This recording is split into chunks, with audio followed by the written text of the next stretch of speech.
जोहार झारखंड, जय झारखंड। सबसे पहले आप तमाम झारखंड वासियों को मेरा सत सत नमन, कोटि कोटि नमन।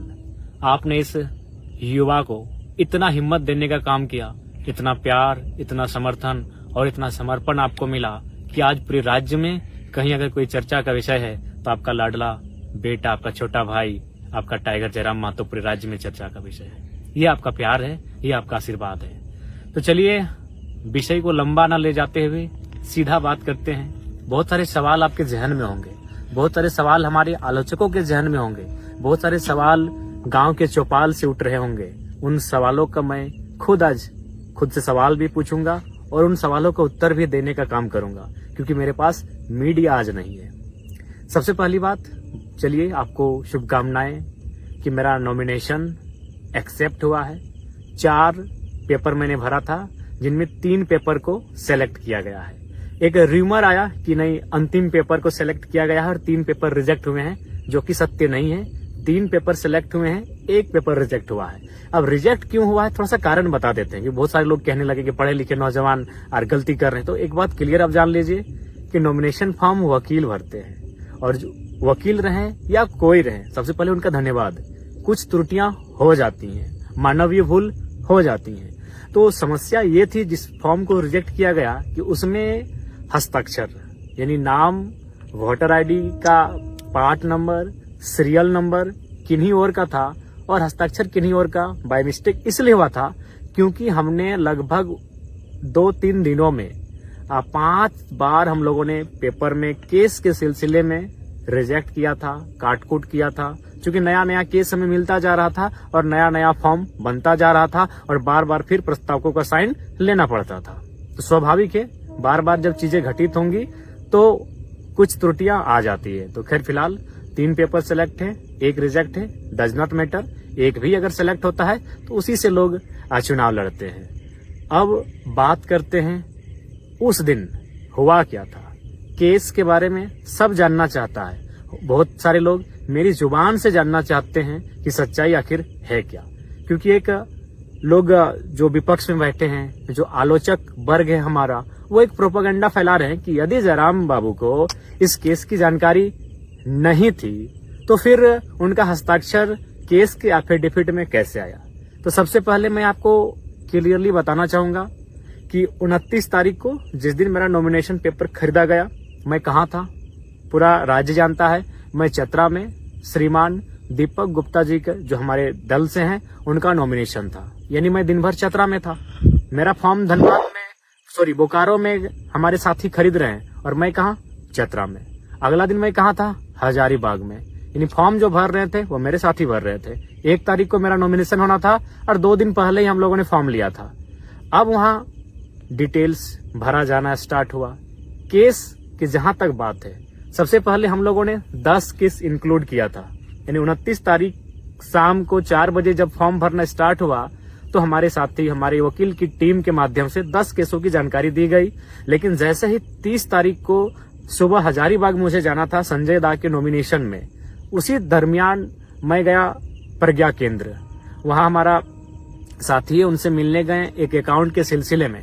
तो हमारे चचा बैठे हुए थे बगल के पंचायत के। उन्होंने कहा, टाइगर याद है 2015 का केस, उसका क्या स्टेटस है? हम बोले चाचा ये तो केस हम भूल चुके थे। अच्छा कि आप याद दिला दिए, तो क्या स्टेटस है इस केस का, आप ही बताइए। बोला नहीं, उसका नोटिस हमको आया है 107 बन के कि हमको एक दिन उपस्थिति देना है कोर्ट में। तो बोले आपसे रिक्वेस्ट है इस केस के बारे में डिटेल दीजिए।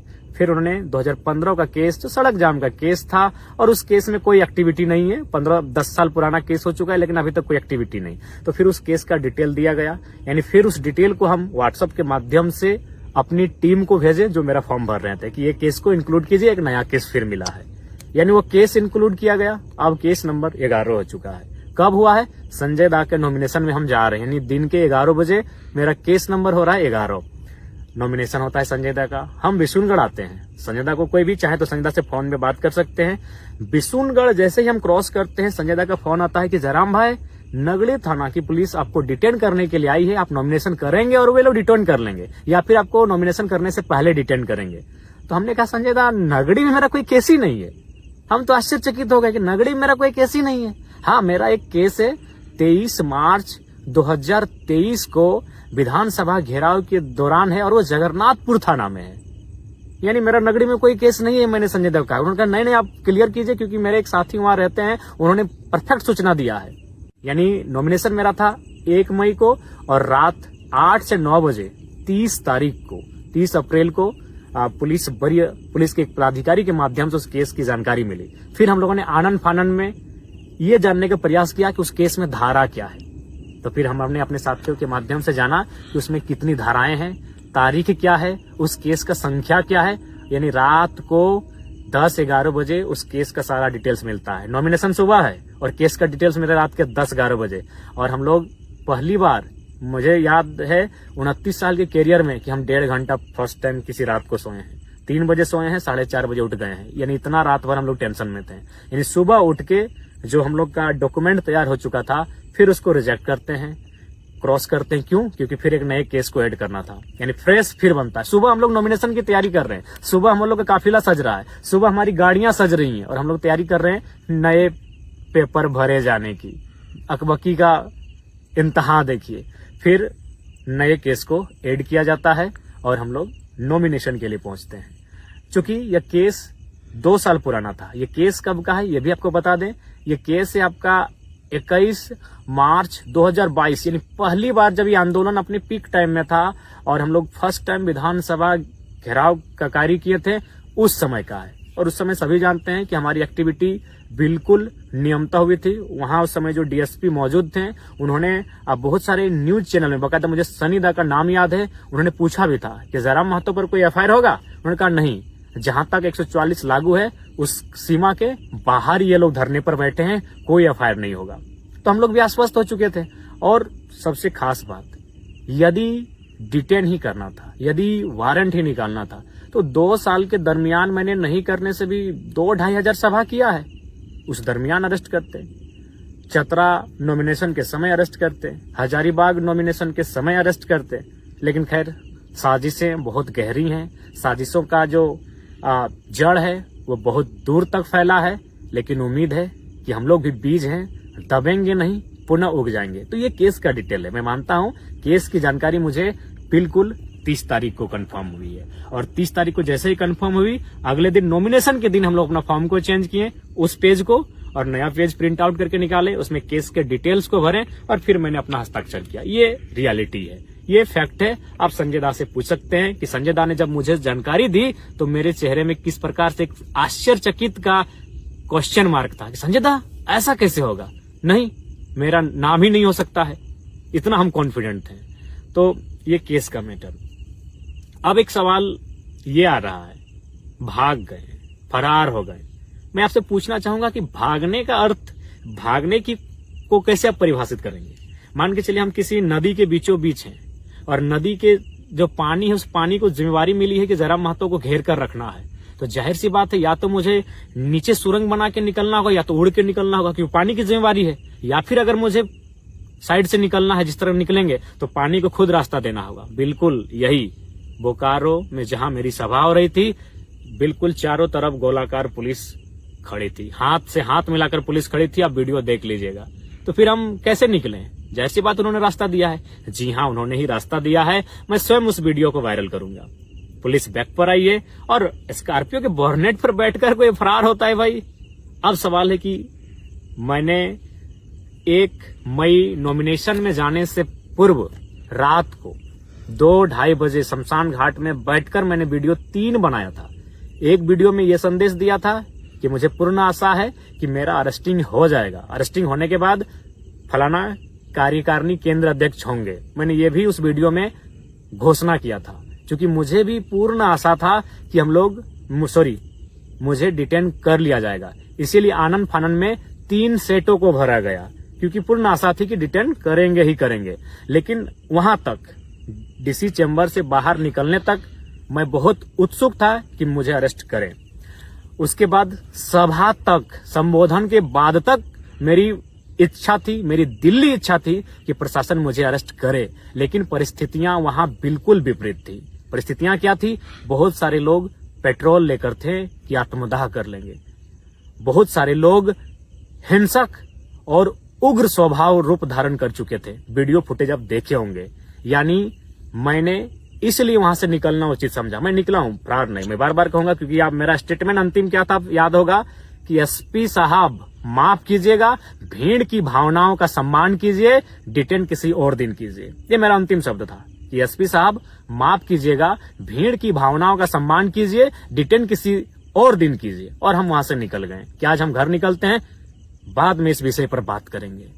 क्यों 1.5 लाख की भीड़ और पुलिस कितनी थी? 1,500। क्या पुलिस में सामर्थ्य था कि हमें वो डिटेन कर लेते बिना किसी हो हंगामे के, बिना किसी उपद्रव के, बिना किसी मुठभेड़ के? पॉसिबल नहीं था। 1.5 लाख की भीड़, 1,500 पुलिस, अनहोनी अप्रिय घटना घट जाती। संभवतः अगर हमें डिटेन किया जाता, अभी कौन पब्लिक, भाड़े की पब्लिक नहीं थी, प्रेम से आई हुई, समर्पित भाव से आई हुई, इस नौजवान को चाहने वाली पब्लिक, 45 डिग्री के तापमान में अपने खर्चे से आने वाली पब्लिक अपने चहते बेटे को अपने सामने अरेस्ट होते हुए बिल्कुल भी नहीं देख पाती। पता नहीं बोकारो का विधि व्यवस्था उस दिन क्या होता, पता नहीं बोकारो की परिस्थिति उस दिन क्या होती। कहीं कुछ अप्रिय हिंसक घटना ना घट जाए, इसलिए मैंने बिल्कुल स्कॉर्पियो के बोर्नेट से कहा कि एसपी साहब माफ कीजिएगा, भीड़ की भावनाओं का सम्मान कीजिए, डिटेन किसी और दिन कीजिए। आप चाहे तो उस सभा में मौजूद तमाम मीडिया रिपोर्टर से पूछे, तमाम पुलिस के पदाधिकारियों से पूछे या जनमानस से पूछे। मेरा यही अंतिम स्टेटमेंट था। क्योंकि आसान नहीं था भीड़ को नियंत्रण कर पाना, आसान नहीं था मुझे वहां से डिटेन करके ले जाना। क्योंकि आप भी जानते हैं, आप हमें पसंद करें या ना करें, मैं ये अपने आलोचकों के लिए और विपक्ष के लिए कहना चाहूंगा, लेकिन ये आपको मानना होगा, आज लोगों के आशीर्वाद ने मुझे झारखंड का जन नेता बनाया है। आज 45 डिग्री के टेम्परेचर में लोग बिना अपना खर्च से गए थे, और आप एनडीए और यूपीए के प्रत्याशी कितने लोग अपनी मर्जी से गए थे और कितने लोग साधन जुटाने के बाद गए थे नामांकन रैली में, ये बताने की आवश्यकता नहीं है। गांव में चर्चा है कि टेम्पो में कई रुपया दिया गया था और बोलेरो वालों को कई रुपया दिया गया था और दिन भर रहने का कई रुपया दिया गया था। ये किसी से छुपा नहीं है। मैं कह रहा हूँ 10%, 15-20% गए होंगे उनके भी रैली में, जो उनके नजदीक के लोग हैं, जो उनके समर्थक हैं, लेकिन मैक्सिमम लोग भाड़े से लेकर गए थे, ये आपको मालूम है। तो ये बिल्कुल परिस्थितियां सामान्य नहीं थी कि हम वहां से डिटेन कर लिए जाते। मैंने यहां तक वीडियो आप किसी चैनल में देखिएगा कि डीएसपी साहब से हम कान में बात कर रहे हैं। ये कौन सा तरीका है कि भागने वाला आदमी डीएसपी से ऐसे कान में बात कर रहा हो? हम बोर्नेट पर बैठे हैं और डीएसपी साहब बगल में। हम उनको क्या कह रहे थे कान में पता है? कि सर या तो पिंडराजोड़ा थाना में हमको डिटेन करने का मौका दीजिए या तो पेटरवार में दीजिए। यहां से पॉसिबल ही नहीं कि आप हमको पकड़ के ले जाएंगे। यहाँ उपद्रव हो जाएगा, यहाँ अप्रिय घटना घट जाएगी, क्योंकि पब्लिक का मूवमेंट गजब का है। भावनाओं में भी है, आंखों में आंसू भी है और आंखों में अंगारे भी हैं। और मुझे लगता है बोकारो आज जल जाएगा। इसीलिए विधि व्यवस्था को मेंटेन कीजिए, डिटेन किसी और दिन कीजिए। और बिल्कुल स्कॉर्पियो के बोर्नेट से मैं निकला हूं। उसके बाद फिर मैं नीचे बैठा और निकलते रहा। और बिल्कुल पुलिस चारों तरफ थी भैया। भागना मतलब कि उड़ के जाते तो भागा मानते, नीचे सुरंग बना के जाते तो भागा मानते। चारों तरफ पुलिस है, वहां से हम कैसे पार होंगे? तो किसी ने हाथ छोड़ा होगा अपना, किसी ने रास्ता दिया होगा। हो सके हमारे चाहने वाले ऊपर पुलिस के लोग होंगे, संभावना है। तो हम तो उनके बीच से निकले हैं।